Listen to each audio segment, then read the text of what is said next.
எல்லாருக்கும் hi last part உங்களுக்கு பிடிச்சிருந்துக்குன்னு நினைக்கிறேன். இன்னைக்கு நம்ம 5வது பார்ட் தான் பார்க்க போறோம். ஹியோன் இன்னும் சாராவோட வீட்டுக்கு வெளில தான் இருப்பாரு. சாரா லவ் சொன்னதை நினைச்சு பார்த்துட்டு இருப்பாரு. உண்மையாவே இது நடந்துச்சா என்னால நம்ப முடியலன்னு சொல்லிக்கிட்டே கையை நல்லா இடிச்சுக்குவாரு. சாராவும் ஹியோனோட போட்டோவை பார்த்துக்கிட்டே பார்க்கறதுக்கு நல்லா இருக்காரு, ஆனா அந்த அளவுக்கு ஹேண்ட்ஸமா இல்லைன்னு மனசுக்குள்ள நினைப்பா. ஹியோன் சாராவோட அசைன்மெண்ட்க்கு ஹெல்ப் பண்றதுக்காக ரெஃபரன்ஸ் எடுத்துக்கிட்டு இருப்பாரு.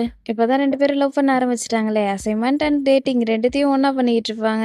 லைப்ரரி இன்னும் நிறைய இடங்களுக்கு போயிட்டு 2 பேரும் அவங்களோட கல்ச்சரை பத்தி எக்ஸ்பிளைன் பண்ணிட்டு இருப்பாங்க. சாரா மலேசியன் கல்ச்சரை பத்தி ஹியோன்ட்ட பிரீஃபா எக்ஸ்பிளைன் பண்ணிட்டு இருப்பா. சாராவுக்கு கொரியன் ஃபுட்லாம் வாங்கி கொடுப்பாரு. 2 பேரும் சேர்ந்து நிறைய நேரம் ஒன்னா ஸ்பெண்ட் பண்ணுவாங்க. 2 பேருக்கும் நடுவில் இருக்கிற லவ் இன்னும் அதிகமா டெவலப் ஆகிட்டு இருக்கும். சாரா காலேஜ்ல எல்லாமே எப்படி போய்கிட்டு இருக்குன்னு அப்பா கேட்பாங்க. எல்லாம் நல்லபடியா போய்கிட்டு இருக்குப்பா, எதுக்காக நீங்க கேட்டீங்கன்னு கேட்பா. ஒன்னும் இல்லம்மா, சும்மா தான் கேட்டேன், நீனும் சார் ஹியோனும் அதிகமா அசைன்மெண்ட் பண்ணிக்கிட்டு இருக்கீங்களா, அதனாலதான் கேட்டேன்னு சொல்லுவாங்க. 2 பேரும் லவ் பண்ணிட்டு இருக்காங்களோன்னு அப்பா அம்மாவுக்கு சந்தோஷமா இருக்கும், அதனாலதான் கேட்பாங்க. அசைன்மெண்ட் கிட்டத்தட்ட முடிய போது, இதுக்கப்புறம் நாங்க அடிக்கடி மீட் பண்ண மாட்டோம்னு சொல்லுவா. 2 பேரும் சிரிக்க ஆரம்பிச்சிருவாங்க. என்னப்பா இப்படி பண்ணிட்டு இருக்கீங்க, நான் ஒன்னும் போய் சொல்ல, நான் உண்மையை தான் சொல்லிட்டு இருக்கேன்னு சொல்லுவா. நீ போய் சொன்னு யாரும் சொல்லியே, ஹியோனா டின்னர் சாப்பிடறதுக்காக நம்மளோட வீட்டுக்கு இன்வைட் பண்ணு, உன்னோட அசைன்மெண்ட்க்கு ஹெல்ப் பண்ணிருக்காரு, அதோட தினமும் உன்னை காலேஜுக்கு கூட்டிட்டு போயிட்டு திரும்ப கூட்டு வந்து விடுறாருல, அதனாலதான் சொல்றேன் அவரை வீட்டுக்கு இன்வைட் பண்ணுன்னு அப்பா சொல்லுவாங்க. ஆமா, உன்னோட அப்பா சொல்றது சரிதான், டின்னர் சாப்பிடறதுக்காக அவரை நம்மளோட வீட்டுக்கு இன்வைட் பண்ணு, ஆனா அதை விட ரொம்ப முக்கியமானது அவருக்கு எந்த சாப்பாடு பிடிக்கும், எந்த சாப்பாடு அவருக்கு ஃபேவரட்னு கேளு, நான் அவருக்கு சமைச்சு தரேன்னு சொல்லுவாங்க. ஓகே, நான் அவர்கிட்ட கேட்கிறேன், இதுக்கும் அசைன்மெண்ட்க்கும் எந்த ஒரு சம்மந்தமும் இல்ல, அவர் ஒத்துக்கிட்டாலும் ஒத்துக்கலனாலும் எனக்கு எந்த பிரச்சனையும் இல்ல, நான் கேட்டு பாக்குறேன்னு சொல்லுவா. சரி சரி பார்க்கலாம், அப்படி தானங்க நீங்களும் நினைக்கிறீங்கன்னு அம்மா அப்பா கிட்ட கேட்டுட்டு இருப்பாங்க. அம்மா வெயிட் பண்ணி பார்க்கலான்னு அப்பா சொல்லுவாங்க. ஹியோனை பார்க்கணுன்றத தான் இன்வைட் பண்ண சொல்லுவாங்க, அதை டைரக்டா சொல்லாம இன்டைரக்டா சொல்லிட்டு இருப்பாங்க. ஹியோன் எப்பவுமே கரெக்ட் டைமுக்கு கிளாஸ்க்கு வந்துருவாரு. இன்னைக்கு இன்னும் வராம இருக்கவும் என்னாச்சு, எதுக்காக இன்னும் லெக்சரர் வரவே இல்லை, எல்லாம் புதுசா இருக்கலன்னு கேட்பா. நிசாம் எந்த பதிலும் சொல்ல மாட்டான். நிசாம் நீ பிஸியா இருக்கியான்னு கேட்பா. நிசாம் பிஸியா இருக்கிற மாதிரி பில்டப் பண்ணிட்டு அப்பெல்லாம் ஒன்னும் இல்லையேன்னு சொல்லுவான். நிசாம் இந்த ஷர்ட்டை நீ எங்க வாங்கினு கேட்பா.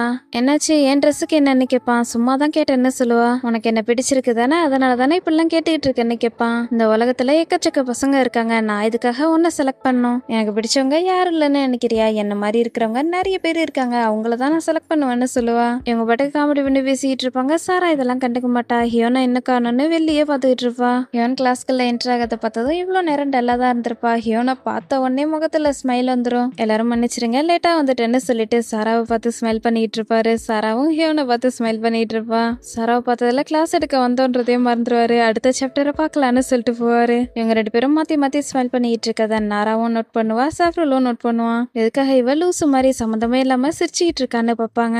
சாராவால சிரிப்பை கண்ட்ரோலே பண்ண முடியாது, அவ பாட்டுக்கு சிரிச்சுக்கிட்டே இருப்பா. ஹியோன் நோட்ஸ் எடுத்துக்கிட்டே சாராவை பார்ப்பாரு. சாராவால சிரிப்பை கண்ட்ரோலே பண்ண முடியாது, வெக்கப்பட்டுக்கிட்டே சிரிச்சுட்டு இருப்பா. ஃப்ரெண்ட்ஸ் எல்லாரும் சாராவே பார்த்துக்கிட்டு இருப்பாங்க. உனக்கு எதுவும் ஆகல, நல்லா இருக்கியான்னு நாரா கேட்பா. சாரா இவங்க எல்லாம் சுத்தமா கண்டுக்க மாட்டா, அவ பாட்டுக்கு சிரிச்சுக்கிட்டே இருப்பா. ஆடம் சோவை பக்கத்து ஒருவாரு, நீங்க பிஸியா இருக்கீங்களான்னு கேட்பாரு. ஆமா, நான் பிஸியா தான் இருக்கேன்னு சொல்லுவாங்க. ஓ, நீங்க பிஸியா இருக்கீங்களா, நான் உங்க கூட சாப்பிட போகலான்னு கூப்பிடுறதா தான் வந்தேன், நீங்க என் கூட வரீங்களான்னு கேட்பாரு. நான் விரதம் எடுத்துக்கிட்டு இருக்கேன்னு சொல்லுவாங்க. அப்பனா உங்களோட விரதம் முடிச்சதுக்கு அப்புறம் நான் உங்களுக்கு சாப்பாடு வாங்கி கொடுக்குவான்னு கேட்பாரு. இவரு விட மாட்டாரு போலியேன்னு, நான் 1 மாசத்துக்கு விரதம் எடுத்துக்கிட்டு இருக்கேன்னு சொல்லுவாங்க. எனது 1 மாசத்துக்கு விரதம் எடுக்கிறீங்களா, அவ்வளோ நல்லா என்னால வெயிட் பண்ண முடியாது, ஏன்னா இந்த ஃப்ளவர் வாடி போயிடும், நான் உங்களுக்காக ஃப்ளவர் வாங்கிட்டு வந்தா நீங்க என் கூட சாப்பிட வரலனாலும் பரவாயில்ல, இந்த ஃப்ளவரையாவது ஏத்துக்கோங்கன்னு சொல்லிட்டு போவாரு. போற மாதிரி போயிட்டு திரும்பவும் வந்து, நீங்க உங்களோட விரதத்தை கேன்சல் பண்ற மாதிரி இருந்தா கண்டிப்பா எனக்கு கால் பண்ணுங்கன்னு சொல்லிட்டு போவாரு. சோ ஹியோன் மேலதான் லவ்ல இருப்பாங்க. இந்த ஃப்ளவரை பார்க்கும்போது கூட கடுப்பாகிட்டு இருக்கும். ஓகே, இன்னைக்கு கிளாஸ் இதோட முடியுதுன்னு சொல்லிட்டு போகலான்ட்டு பார்ப்பாரு. சாராவை பார்த்து திரும்பி ஸ்மைல் பண்ணிக்கிட்டே போய்கிட்டு இருப்பாரு. நாராவை இதெல்லாம் நோட் பண்ணுவா. உங்க 2 பேருக்கு நடுவுல என்ன போய்கிட்டு இருக்குன்னு என்கிட்ட சொல்லுன்னு கேட்பா. ஓகே, நான் உங்ககிட்ட சொல்றேன்னு சொல்ல ஆரம்பிக்கிறதுக்குள்ளேயே என்ன நீ சொல்லிக்கிட்டு இருக்கேன்னு நிசாம் ஷாக் ஆகிட்டு இருப்பான். நானும் சரியானும் ஒருத்தருக்கு ஒருத்தர் லவ் சொல்லிக்கிட்டோம், இப்ப நாங்க 2 பேரும் லவ் பண்ணிக்கிட்டு இருக்கோம்னு சொல்லுவா. நீங்க 2 பேரும் லவ் பண்ண ஆரம்பிச்சு எவ்வளவு நாள் ஆகுதுன்னு கேட்பா. 3ன்னு சொல்லவும், எனது 3 நிமிஷமான சாஃப்ரல் கேட்பா. 3 வாரம் ஆகுதுன்னு சொல்லுவா. எனது 3 வாரம் ஆச்சா, இவ்வளவு நாள் எங்க கிட்ட நீ சொல்லாம இருந்திருக்க, எங்களை பத்தி நீ என்ன நினைச்சிட்டு இருக்கேன்னு கேட்பா. கத்தாத, நீங்க எல்லாரும் என்னோட ஃப்ரெண்ட்ஸ், உங்கள்கிட்ட சொல்றதுக்கான சரியான நேரத்துக்காக நான் வெயிட் பண்ணிட்டு இருந்தேன், அதனாலதான் லேட் ஆயிடுச்சுன்னு சொல்லுவா. அப்ப இதுதான் சரியான நேரம்னு நீ நினைக்கிறேன்னு நாரா கேட்பா. அதான் இப்ப நம்ம கிட்ட சொல்லிட்டால, இந்த விஷயத்த பெருசாக்கிட்டு இருக்காத விடுன்னு நிசாம் சொல்லுவான். நீ சாராவை பிளேம் பண்ணிட்டு இருக்காத, ஒருவேளை சார் ஹியோன் இதை சீக்கிரட்டா வச்சிருக்க சொல்லியிருந்திருக்கலாம்ல, அதோட அவர் இங்க ரொம்ப ஃபேமஸா இருக்காரு, அதனால கூட இருக்கலான்னு சாஃப்ரலும் விட்டு கொடுக்காம பேசிட்டு இருப்பான். சரி சரி சத்தமா பேசிட்டு இருக்காதீங்க, கொஞ்சம் அமைதியா பேசுங்கன்னு சாரா சொல்லுவா. இப்ப நம்ம லெக்சரரை பத்தி பேச ஆரம்பிச்சிட்டோம், அதனால நான் ஒரு விஷயத்த கேட்கணும்னு நினைக்கிறேன். ஆடமை பத்தியும் மிஸ் சோவை பத்தியும் உங்களுக்கு ஏதாவது தெரியுமான்னு கேட்பான். அம்மா ட்ரிப் முடிச்சு வந்ததுல இருந்து அவங்க 2 பேரும் ஒன்னா சேர்ந்து கேஃபேக்கு வர வரதே கிடையாது, நீங்க நோட் பண்ணீங்களான்னு கேட்பான். ஒருவேளை அவங்க 2 பேரும் அஃபிஷியலா கப்பல் ஆயிட்டாங்களோன்னு நாரா கேட்பா. அதுக்கும் வாய்ப்பு இருக்குன்னு சொல்லிட்டு இருப்பாங்க. கிளாஸ் முடிச்சு வெளில வந்ததும் சாஃப்ரோல் நிசாம் கிட்ட தான் பேசிட்டு இருப்பான். நம்மளோட ஃப்ரெண்டு கொரியன் பையனை லவ் பண்ணிட்டு இருக்கா, உன்னோட லவ் ஸ்டோரி எப்படி போய்கிட்டு இருக்கு, உன்னோட கொரியன் கேர்ள் ஃப்ரெண்ட் இங்க வராலான்னு கேட்பான். அச்சோ அமைதியா இருங்க, நான் ஒன்னும் அந்த பொண்ணை அந்த அளவுக்குலாம் லவ் பண்ணலன்னு சொல்லுவான். உனக்கு என்னாச்சு, எதுக்காக டல்லா இருக்கன்னு கேட்பான். அந்த பொண்ணோட இன்ஸ்டாகிராம் அக்கௌண்ட் காணாம போயிடுச்சுன்னு சொல்லுவான்.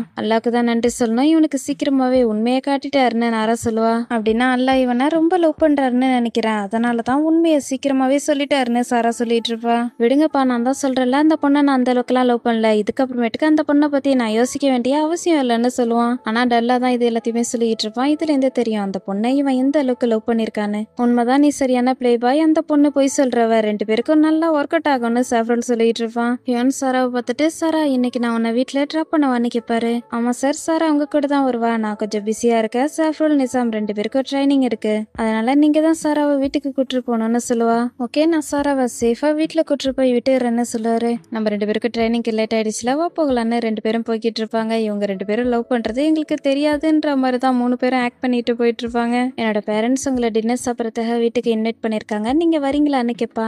நம்ம 2 பேரும் லவ் பண்றோன்றத பத்தி அவங்களுக்கு தெரியுமான்னு கேட்பாரு. இல்ல உங்களுக்கு தெரியாது, நீங்க என்னோட அசைன்மெண்ட்க்கு ஹெல்ப் பண்ண லெக்சரர்னு மட்டும்தான் உங்களுக்கு தெரியும்னு சொல்லுவா. நான் என்ன சொல்ல வரேன்னா, நான் உன்னோட வீட்டுக்கு வரதுக்கான எந்த ஒரு வேலிடான ரீசனும் இல்லைன்னு சொல்லுவாரு. ஆனா அவங்க உங்களை இன்வைட் பண்ணிருக்காங்க, ஸ்டூடெண்ட்டும் லெக்சரரும் ஒன்னா சாப்பிட்றதுல எந்த ஒரு தப்பும் இல்லையேன்னு சொல்லுவா. இவனால இதை ஏத்துக்க முடியாது, சோகமா தான் பேசிட்டு இருப்பாரு. ஆனா லெக்சரர் ஸ்டூடெண்டோட பேரண்ட்ஸை மீட் பண்றது நார்மலான விஷயமானு கேட்பாரு. நம்ம 2 பேரும் ஒருத்தர் பாக்குறது நார்மல்னு நீங்க நினைக்கிறீங்களான்னு கேட்பா. ஹியோன் அதுக்கு எந்த பதிலும் சொல்ல மாட்டாரு. வீட்டுல டிராப் பண்ணதுக்கு அப்புறம் சாரா எந்த பதிலும் சொல்லாம போய்கிட்டு இருப்பா. சாரான கூப்பிடுவாரு, கண்டுக்காம போய்கிட்டு இருப்பா. கால் பண்ணி தங்கச்சி கிட்ட இதை பத்தி சொல்லுவாரு. அவங்களோட மதத்தால ஏதாவது பிரச்சனையான்னு கேட்பா. அந்த பொண்ணு என்னோட ஸ்டூடெண்ட்னு சொல்லுவாரு. உனக்கு என்ன பைத்தியமான்னு கேட்பா.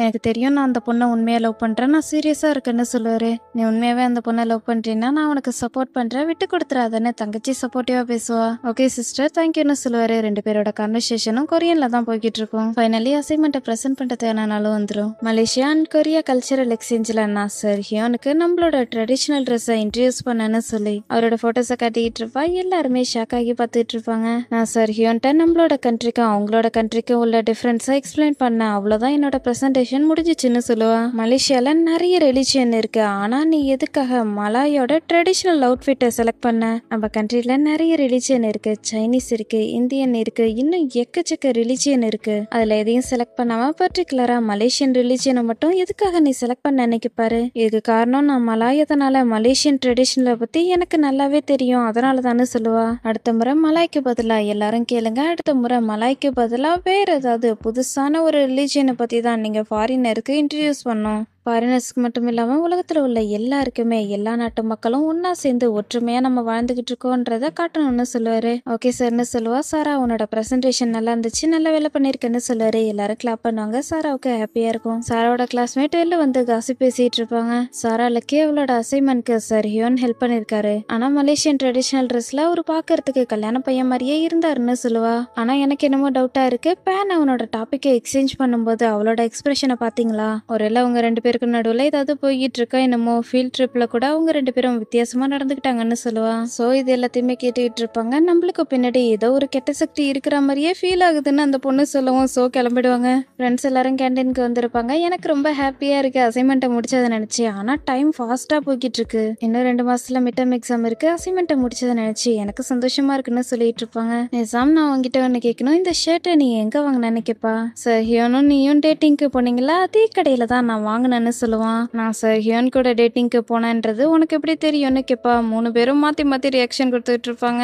நிசாம், உண்மை சொல்லுன்னு கேட்டா, நான் என்ன சொன்னேன்னு எனக்கு தெரியல, எனக்கு மயக்கம் வருதுன்னு சொல்லி படுத்துருவான். நாங்க 2 பேரும் டேட்டிங்க்கு போனோன்றது உனக்கு எப்படி தெரியும்னு திரும்பவும் கேட்பா. எனக்கு இதுக்கும் எந்த ஒரு சம்மந்தமும் இல்ல, நாராவும் நிசாமும் தான் இது எல்லாத்துக்குமே காரணம்னு போட்டு கொடுத்துருவான். நாரா, நீ சொல்றதுக்கு ஏதாவது இருக்கான்னு கேட்பா. இதுக்கு எனக்கு எந்த சம்மந்தமும் இல்ல, நிசாம் தான் இது எல்லாத்துக்குமே காரணம், அவன் தான் அவங்க 2 பேரையும் ஃபாலோ பண்ண போறான்னு சொன்னா, அவன் சொன்னதை மட்டும் தான் நான் ஃபாலோ பண்ணன்னு சொல்லுவா. நீங்க 2 பேரும் டிட்டோ ஒரே மாதிரி தான் இருக்கீங்க. இவன் என்னன்னா ஃபாலோ பண்றான், நீ என்னன்னா என்னை பத்தி மொத்த விஷயத்தையும் இவன் கிட்ட சொல்லியிருக்கேன்னு கேப்பா. இதெல்லாம் பெரிய விஷயம் இல்ல, நான் ரொம்ப நாளாலாம் இதை பண்ணல, இப்பதான் பண்ணேன்னு சொல்லுவான். சரி சரி விடு, முதல்ல நீ எழுந்துரு, நான் சொல்றத எல்லாரும் ஃபோக்கஸ்டா கேளுங்க. சஹியோன் என் மேல சின்சியரா இருக்காரா என்னன்றது எனக்கு தெரியல. அதே சமயத்துல சின்சியர்ன்ற வார்த்தையை இதுக்கு பயன்படுத்தலாமா என்னன்னு கூட எனக்கு தெரியல. ஆனா எங்க 2 பேருக்கும் நடுவுல இருக்கிற ரிலேஷன்ஷிப் மேல அவரு சீரியஸா இருக்காருன்னு எனக்கு தோணல.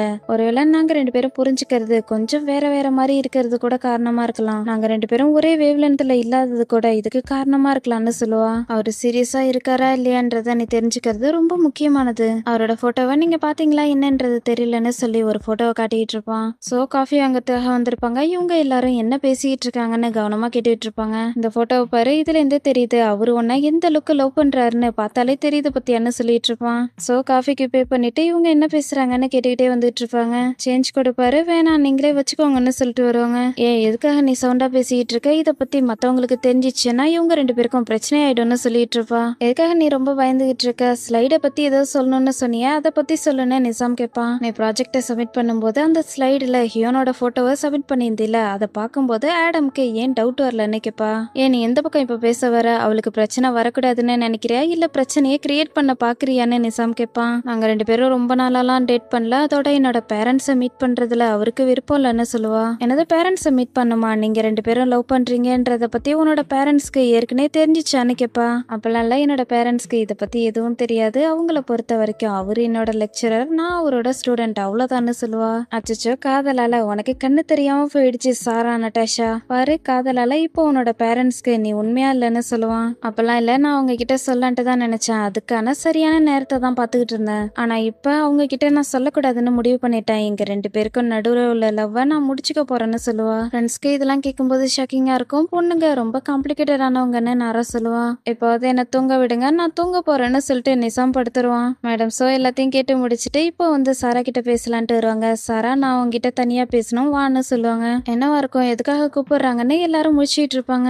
நிசாம் ஹியோனுக்கு கால் பண்ணுவான். அட்டன் பண்ணி நாளைக்கு நம்ம மீட் பண்ணலான்னு சொல்லுவாரு. சாராவோட பேரண்ட்ஸை மீட் பண்ணலான்ட்டு முடிவு பண்ணிடுவாரு. அதுக்காக ட்ரெஸ்ஸை செலக்ட் பண்றதுக்காக தான் ஃப்ரெண்ட்ஸ் 2 பேரையும் கூப்பிட்டுருவாரு. நிறைய ட்ரெஸ்ஸை செலக்ட் பண்ணி இது வேணாம் அது வேணாம்னு சொல்லி ஒவ்வொன்றா ட்ரை பண்ணி பார்த்து கடைசியா ஒன்னு செலக்ட் பண்ணுவாங்க. மலேசியன் ட்ரெடிஷனல் ட்ரெஸ்ஸை தான் செலக்ட் பண்ணிருப்பாரு. ட்ரை பண்ணி பார்த்துட்டு கான்ஃபிடென்ட்டோட கிளம்பி வருவாரு. சாரோட வீட்டுக்கு வந்துருவாரு. லவ் பண்ற பொண்ணோட பேரண்ட்ஸை மீட் பண்ண போறதால கொஞ்சம் நர்வஸா தான் இருக்கும். கான்ஃபிடென்ஸோட உள்ள போகலான்ட்டு பார்ப்பாரு. வெறுங்கையோட வரக்கூடாதுன்னு டொரியன் வாங்கிட்டு வந்திருப்பாரு. அதை மறந்து கார்லயே வச்சுட்டு போயிடுவாரு. திரும்பவும் வந்து எடுத்துட்டு போய்கிட்டு இருப்பாரு. சாரோடப்பா ஹியோனை பார்த்ததும் வாப்பான்னு கூப்பிடுவாங்க. அங்கிள், உங்களுக்காக தான் டொரியன் வாங்கிட்டு வந்திருக்கேன்னு சொல்லுவாரு. நன்றிப்பா, உள்ள வான்னு கூப்பிட்டுருவாரு. சார், மலேசியன் ட்ரெடிஷனல் ட்ரெஸ்ல நீங்க பாக்கிறதுக்கு ரொம்ப நல்லா இருக்கீங்கன்னு அம்மா சொல்லுவாங்க. அசைன்மெண்ட் அப்போ நம்மளோட கல்ச்சரை பத்தி நிறைய தெரிஞ்சுக்கிட்டாரு, அதனாலதான் நம்மளோட ட்ரெடிஷனல் ட்ரெஸ்ல வந்திருக்காருன்னு சொல்லுவா. அப்படியே நம்ம கேட்பாங்க, நீங்க டொரியன் தானே வாங்கிட்டு வந்திருக்கீங்க, கொடுங்க நான் போயிட்டு கட் பண்ணிட்டு எல்லாருக்காகவும் எடுத்துட்டு வரேன்னு சொல்லிட்டு கிச்சன் ஓடிடுவா. சாரா இப்படி ஹேண்டில் பண்றேன்னு நான் போயிட்டு கிச்சன்ல பாக்குறேன், நீங்க 2 பேரும் பேசிட்டு இருங்கன்னு சொல்லிட்டு அம்மாவும் போயிடுவாங்க. பாப்பா, நம்ம 2 பேரும் பேசலன்னு சொல்லி கூட்டு போவாரு. மலேசியால நீ எவ்வளவு நல்லா இருக்குன்னு கேட்பாரு. 3 வருஷமா நான் மலேசியால தான் இருக்கேன்னு சொல்லுவாரு. அப்ப மலேசியாவை பத்தி உனக்கு நிறைய விஷயங்கள் தெரியும் தானே கேட்பாரு. சாரா ஹியோனை பத்தி யோசிச்சுட்டே பதட்டத்தோட இருப்பா. என்ன பண்ணிட்டு இருக்கேன்னு அம்மா கேட்பாங்க. அம்மா, அவங்க 2 பேரும் ரொம்ப நேரமா பேசிட்டு இருக்காங்களே, எதை பத்தி பேசிட்டு இருக்காங்கன்னு கேட்பா. அதெல்லாம் உனக்கு தேவையில்ல, அவங்க பசங்களை பத்தி பேசிட்டு இருப்பாங்கன்னு நினைக்கிறேன். நீ மட்டும் வராம டைனிங் டேபிள்ல உட்காந்து இருந்தீன்னா அவங்க என்ன பேசுறாங்கன்றது உனக்கு கேட்டிருக்கோம், இதனால நீ வந்தா யாரு உன்னை போக சொன்னான்னு கேட்பாங்க. அப்பெல்லாம் இல்லம்மான்னு சொல்லுவா. சரி, நீ என்ன பண்ணிட்டு இருக்கன்னு கேட்பாங்க. நான் டொரியனோட தோலை உரிச்சிட்டு இருக்கேன்னு சொல்லுவா. அப்படியான்னு கேட்பாங்க. ஆமாம்மா, தோலை தான் உரிச்சிட்டு இருக்கேன்னு சொல்லுவா. உனக்கு என்னாச்சு, நீ வெக்கப்பட்டுக்கிட்டு இருக்கன்னு சொல்லுவாங்க. அப்பெல்லாம் இல்லைன்னு சொல்லுவா. உண்மையாதான் நீ வெக்கப்பட்டுக்கிட்டு இருக்கன்னு சொல்லுவாங்க. இல்லன்னு சொல்லுவா. சரி சரி, நீ டொரியனை கட் பண்ணு, நான் பாக்குறேன்னு சொல்லி கத்தியை எடுத்து வச்சு கட் பண்ண சொல்லுவாங்க. உண்மையாவே நான் ஓபன் பண்ண தான் போறேன், இவ்வளவு நேரமா அவங்க என்ன பேசிட்டு இருக்காங்கன்னு சொல்லி பதறிக்கிட்டே தான் ஓபன் பண்ணிட்டு இருப்பா. நான் உங்ககிட்ட ஸ்ட்ரைட்டா பாயிண்ட்டுக்கு வரேன். என்னோட பொண்ணுக்கும் உனக்கும் நடுவுல என்ன ரிலேஷன்ஷிப் இருக்கு? அவங்க 2 பேரையும் பார்க்கும்போது ஸ்டூடெண்ட் லெக்சரரை தவிர இன்னும் அதிகமா ஏதோ இருக்கிற மாதிரி தோணுது எனக்கு பாரு. ஹியோன் எப்போதும் போல ஸ்ட்ரைட் ஃபார்வர்டா பேசுவாரு. அங்கிள், ஹானஸ்டா சொல்லணும்னா உங்களோட பொண்ணை எனக்கு பிடிச்சிருக்கு, நான் சாராவை லவ் பண்றேன்னு சொல்லுவாரு. அப்பா ஓகே என்ன சொல்லுவாங்க. டின்னர்லாம் முடிஞ்சு சென்ட் ஆஃப் பண்றதுக்காக வெளில வருவாங்க. இப்பதானே முதல் முறை நீ டொரியன் சாப்பிட்ற, அடுத்த முறை நிறைய வாங்கிட்டு வான்னு சொல்லுவாங்க. சரி அங்கிள்னு சொல்லுவாரு. ஹியோன், நான் உன்னை நம்புறேன், ஆனா நான் உங்ககிட்ட இன்னொரு விஷயத்த ஷியோரா தெரிஞ்சுக்க வேண்டியது இருக்குன்னு சொல்லுவாரு. என்னோட ரிலீஜியனை பத்தி தானே சொல்றீங்க, எனக்கு அதை பத்தி தெரியும். நான் இப்ப லேர்ன் பண்ணிக்கிட்டு இருக்கேன். இன்னும் நிறைய ப்ராசஸ் பண்ண வேண்டியது இருக்கு. நான் உங்களுக்கு சத்தியம் பண்ணி தரேன், இஸ்லாமை பத்தி கூடிய சீக்கிரம் நான் முழுசா படிச்சு முடிக்கிறேன். இஸ்லாம் வழிமுறைப்படி நடந்துக்குவேன். அதே சமயத்துல சாராவையும் நல்லபடியா பாத்துக்கிறேன்னு சொல்லுவாரு. சாராடப்பா அதுக்கப்புறம் எதுவும் சொல்ல மாட்டாங்க. அவங்களுக்கு ரொம்ப ஹாப்பியா இருக்கும். ஹியோன் வீட்டுல இருப்பாரு. சாரா கால் பண்ணவும் ஹாப்பியா அட்டென்ட் பண்ணுவாரு. சரி ஹியோன், இதுக்கப்புறம் நம்ம 2 பேருக்கும் நடுவுல நீங்க என்னோட லெக்சரர், நான் உங்களோட ஸ்டூடெண்ட், அவ்வளவுதான்னு சொல்லுவா. எல்லாம் நல்லபடியா போகுதுன்னு நினைச்சிட்டு இருந்திருப்பாரு. சாரா இப்படி சொல்லவும் ஹியோனுக்கு கஷ்டமா இருக்கும். சாரா இப்பதான் பிளாஷ்பேக் யோசிச்சு பாப்பா. ஆப்வியஸ்லி இது எல்லாத்துக்கும் காரணம் மேடம் சோ தான். சாரா, நான் சொல்றத அட்வைஸா எடுத்துக்கோ. உன்னை பத்தியும் சரி ஹியோனை பத்தியும் டிபார்ட்மெண்ட்ல தப்பா புரிஞ்சுக்கிட்டாங்கன்னா அவருக்கு தான் பிரச்சனை ஏற்படும். அதோட அவரோட கரியர் மொத்தமா நாசமாயிடும். அவர் என்னோட அசைன்மெண்ட்க்கு ஹெல்ப் பண்ண ஆரம்பிச்சதுல இருந்து காலேஜுக்கும் லேட்டா வராரு, கிளாஸுக்கும் லேட்டா வராரு. ஒருவேளை இந்த செமஸ்டர் முடியும் போது அவரு மொத்தமா கிளாஸுக்கு வராம போகிறதுக்கு கூட வாய்ப்பு இருக்குன்னு சொல்லுவாங்க. ஆனா இது எதுவுமே என்னோட கண்ட்ரோல்ல உள்ளது கிடையாதுன்னு சொல்லுவா. இது எல்லாத்துக்குமே நீ தான் காரணம், அது உனக்கு தெரியலையா? அவர் உன்னோட லெவலுக்கு கீழே இறங்க ஆரம்பிச்சிட்டாரு. நான் வச்சுக்கோ, இது வெறும் வார்னிங் மட்டும்தான். இதுக்கப்புறம் நீங்க ஏதாவது பண்ணீங்கன்னா என்கிட்ட ப்ரூஃப் இருக்கு. இந்த விஷயம் மட்டும் டீனுக்கு தெரிஞ்சதுன்னா உன்னையும் சார் ஹியோனையும் சேர்த்து காலேஜை விட்டே துரத்தி விட்டுருவாங்க. உனக்கு புரிஞ்சிச்சான்னு சொல்லி மெட்டிருந்திருப்பாங்க.